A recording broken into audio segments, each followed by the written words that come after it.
پس جب ہمارا حکم آ گیا تو ہم نے صالح کو اور جو لوگ ان کے ساتھ ایمان لائے تھے ان کو اپنی مہربانی سے بچا لیا اور اس دن کی رسوائی سے محفوظ رکھا۔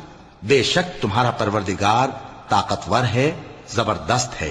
اور جن لوگوں نے ظلم کیا تھا ان کو چنگھاڑ کی صورت میں عذاب نے آ پکڑا تو وہ اپنے گھروں میں اوندھے پڑے رہ گئے، گویا کبھی ان میں بسے ہی نہ تھے۔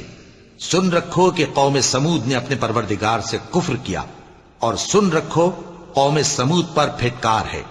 اور ہمارے فرشتے ابراہیم کے پاس بشارت لے کر آئے تو سلام کہا، انہوں نے بھی جواب میں سلام کہا۔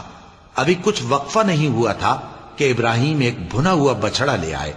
پھر جب دیکھا کہ ان کے ہاتھ کھانے کی طرف نہیں بڑھتے، یعنی وہ کھانا نہیں کھاتے، تو ان کو اجنبی سمجھ کر دل میں خوف کیا۔ فرشتوں نے کہا کہ خوف نہ کیجیے، ہم قوم لوط کی طرف ان کے ہلاک کرنے کو بھیجے گئے ہیں۔